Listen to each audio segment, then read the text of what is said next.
Magandang araw mga kapatid. Brad Mark, BGS po ng Norcal Chapter. Advisor din po ako ng Veterans Chapter dyan sa Quezon City Council. At syempre, isa dyan rin yung tagapaglingkod sa Springfield Chapter. Una sa lahat, nagpupuri, nagpapasalamat ako sa ating mahal na Panginoon dahil napakabait niya sa atin. Siya ang dahilan ng lahat. Alam ko may purpose siya kung bakit niya binuo ang kapatiran sa Springfield Chapter. So, nagpapasalamat din ako sa tatlong ERPA na nagbigay sa akin ng encouragement upang buhayin ulit ang kapatiran sa Springfield. Ito ay si former chairman ng Quezon City Council, si ERPA Brad Joey.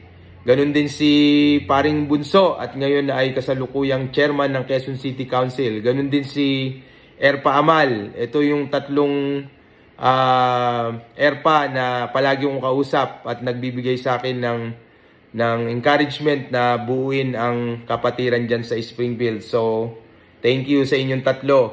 Salamat din kay Founder Muyong dahil kung hindi dahil sa'yo, walang Springfield Chapter ngayon. Ganun din sa 5 senior officer ko na nagbigay ng sakit ng ulo sa akin noong mga time nung I think first 3 months natin. Pero bawing-bawi naman yung sakit ng ulo ko dahil napakasisipag ninyo. And dahil sa kasipagan nyo, umabot tayo ng 100, I think 100 something na tayo ngayon kung hindi ako nagkakamali. Syempre, sa tulong din ng mga ibang officer natin, si Secmar, Quezon City Secretary rin ngayon, at yung lahat ng officer natin, hindi ko mababanggit lahat. Thank you sa kasipagan ninyo. Ito nga pa ng 5 to ay si GS June, BGS Rizal, si LGS Banji, si LBGS Alma, at saka si MI Lalaine. So, salamat sa kasipagan ninyo. Thank you sa paglilingkod nyo sa ating kapatiran sa Springfield. Siyempre, ganun din sa lahat ng officer at member. Salamat sa participation nyo sa ating mga humanitarian project, sa mga humanitarian service natin sa loob ng Springfield at sa labas. Nang dahil dito, nasiserve natin yung tunay na purpose ng ating kapatiran. Thank you very much sa inyong lahat. And special shoutout din sa aking mahal na asawa. Alam ko mapapanood mo to. Salamat sa suporta mo sa akin sa kapatiran natin sa kapatirang AKP sa Springfield. Ipapakita ko rin sa inyo yung mga accomplishment natin sa 1 year na nakalipas, kung ano yung mga nagawa natin sa Springfield Chapter. Naalala ko, 2 beses tayong nakabalik sa Montalban nung antaas ng baha. Doon sa, hindi ko na matandaan kung anong lugar, pero 2 beses tayong nakabalik doon. Nakapaghatid tayo ng mga gamit.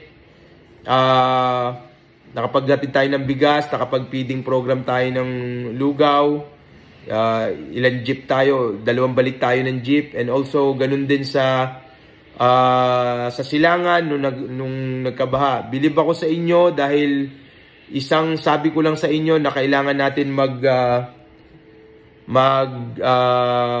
mag-ipon ng mga used t-shirt at kung ano man mga madadala natin sa nabahaan. Right away, puno kagad yung stage dyan sa Springfield. Kaya bilib ako sa inyo mga member at saka mga officer. Sako-sako kagad yung mga naipon natin ng mga t-shirt.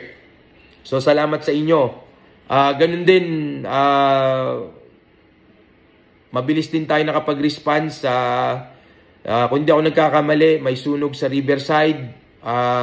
Ganun pa rin ang ginawa nyo. Pagka-message ko sa inyo, kailangan natin mag-ipon ng mga t-shirt, ng mga used t-shirt at kung ano mga madadala. And then, nakapag-ano rin tayo ng mga konting bigas right away, nandiyan dyan kayo. So, bilib ako sa inyo mga kapatid kong sa Springfield. Ganun din, may nasunugan din sa bandang Commonwealth. Same thing din, sa tulong ng Quezon City Council, nandiyan dyan kagad tayo. And yun talaga yung pinagpapasalamat ko sa Panginoon dahil yun pala yung purpose niya. Kaya pinabuo niya tong Springfield chapter, ang makapagbigay ng service at tulong sa mga nangangailangan. And also, may mga project din tayo, Christmas, may gift giving tayo. Siyempre, kayo palaging kasama natin dyan. Ganun din, nung panahon na may mga na-hold ups dyan sa Springfield, may mga masasamang loob dyan. And etong AKP Barangay Tanod natin, nagbantay dyan sa hagdan. So far, wala na ako nababalitaan, and hopefully, wag na silang bumalik. At para hindi sila mapahamak at hindi rin mapahamak yung mga kapatid natin dyan sa Springfield. And also, syempre, yung ngayon, yung ministry sa Sharing God's Love Ministry na dati ang nagre-repack ng mga bigas at saka yung mga pinamimigay natin sa Springfield ay yung mga nanay ng member ng Sharing God's Love Ministry at saka nagdi-distribute. Ngayon, kayo ng mga AKP brothers ko na ang nagpatuloy sa gawain na yan. So, salamat sa inyo sa suporta sa Sharing God's Love Ministry. At syempre, yung every 2 weeks na clean up drive natin dyan sa Springfield. Napakasarap isipin na nakakapaglingkod tayo sa ating mahal na Springfield. At sana mga kapatid, patuloy natin gawin ito. Ang prayers ko ay patuloy tayong gamitin ni Lord para sa mga magagandang gawain. Muli ako nagpapasalamat sa kasipagan ninyo. At syempre sa tulong ng ating mahal na Panginoon at syempre sa tulong ng Quezon City Council, patuloy tayong gagawa ng mga humanitarian and service natin sa ating community. So, yung bilin ko sa inyo, iiwas tayo sa mga away at syempre mag-ingat tayo ngayon dahil pandemic. Lagi tayong sumunod sa protocol ng government dahil para sa atin ito. So, maraming salamat sa inyong lahat. Once again, ibinabalik ko ang papuri at pasasalamat sa Panginoon, and sana magpatuloy tayo sa mga gandang gawain natin and pag-ingatan tayo ng ating mahal na Panginoon. God bless everyone. Long live Alpha Kaparo. Long live Springfield Chapter.